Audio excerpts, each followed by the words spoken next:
తీర ప్రాంతంలో కాలుష్య పరిశ్రమలను తొలగించాలని డిమాండ్ చేస్తూ ఉప్పాడలో మత్స్యకారులు ఆందోళన నిర్వహిస్తున్నారు.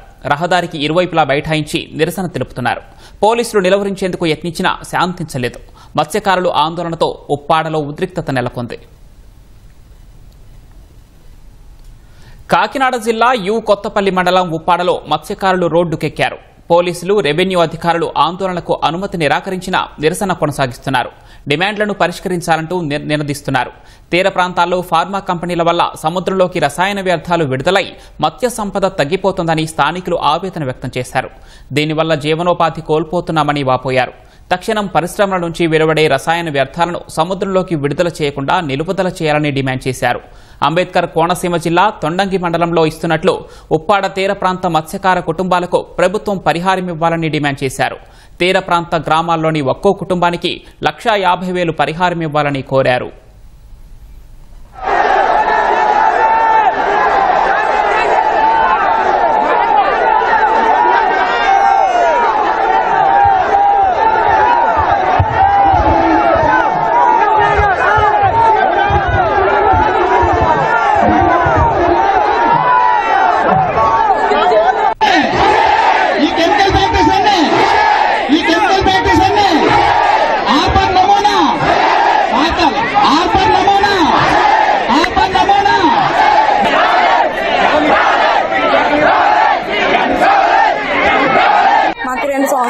తిన్నంత తిండి కూడా మాకు కొంచెం ఇబ్బందికరంగా ఉంటుంది.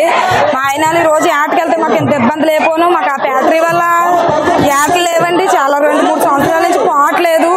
మా పిల్లలు మేము ఏమైనా చదివించుకోవండి. పాట లేకపోతేనే మాకు చాలా ఇబ్బందిగా ఉంటుంది. పవన్ కళ్యాణ్ గారు వచ్చి మాకు ఏమైనా న్యాయం చేస్తారని మేము ఈ రోజు ఇలాగా సమావేశం చేస్తున్నాము. కొంచెం మా బాధని రాజకీయ నాయకులందరూ కొంచెం అర్థం చేసుకోవాలి. మా మత్స్యకారులు అసలు మాకు పాట ఏమి లేదు. 2 సంవత్సరాలు పెట్టి పాట అంతే లేదండి. మా పిల్లలు తిన్నంత కూడా తిండి లేదండి. మాకు చాలా ఇబ్బంది పడిపోతున్నామండి మేము. కానీ మాకు కంపెనీలన్నీ ముయ్యాలి. ఒక కంపెనీ అయితే కాదు, అన్ని కంపెనీలు ముయ్యాలి. మాకు పిల్లలు తిండి కూడా అమ్మ అని అడిగితే మా దగ్గర డబ్బులు మాకు ఏటకెళ్తాయి కదండి. మాకు దొరుకుతాయి. ఏటకెళ్ళింది మాకు ఏం దొరుకుతాయి? మాకు సీఎం కూడా రావాలి. మా కంపెనీలన్నీ ముయ్యాలి. మాకు న్యాయం చేయాలి. అరవింద ఫ్యాక్టరీ కూడా ముయ్యాలి. అరవింద ఫ్యాక్టరీ పెట్టిన కానించి మా మత్స్యకారులకు ఏట మరి లేదు. తర్వాత చేపలన్నీ చనిపోతున్నాయి.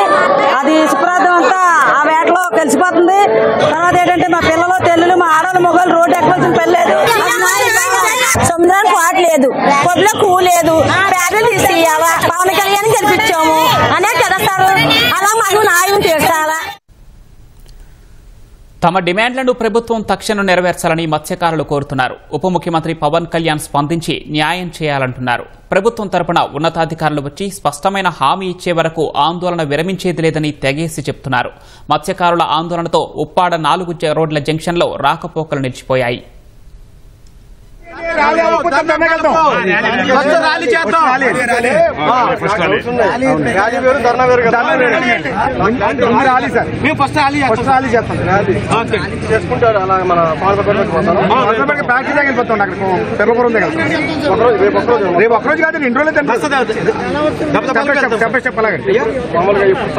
రేపు ఉదయాన్నే మేము మాక్సిమం 7 గంటలకు మేము స్టార్ట్ చేస్తాం సార్. 6-7 గంటలకి. ఎందుకంటే ఉదయాన్నే వెళ్తేనే బెటర్ అండి. ఇది ఆడవాళ్ళు, మగాళ్ళు, పిల్లలతోటి అందరితో కలిపి మేము ధర్నా చేస్తాం సార్ సాయంత్రంగా అండి. SEZ కూడా పొల్యూషన్ లేని కంపెనీలనే ఇక్కడ పెట్టాలి అనేసి ఒక ప్రపోజల్ తీసుకొచ్చి SEZ తీసుకోవడం జరిగింది. కానీ అప్పుడు గవర్నమెంట్ ఏదైతే అప్పుడు గవర్నమెంట్ ఉందో వైసీపీ గవర్నమెంట్ పొల్యూషన్ ఇచ్చే కంపెనీలు తీసుకొచ్చి పెట్టిందండి. నాన్ పొల్యూషన్ కంపెనీలు తీసేసి పొల్యూషన్ కంపెనీలు ఇచ్చింది. ఆ పొల్యూషన్ కంపెనీలు ఏం చేస్తున్నాయంటే వాళ్ళు విడుదల చేసే వ్యర్థాలన్నీ సముద్రంలోకి వదులుతున్నారండి.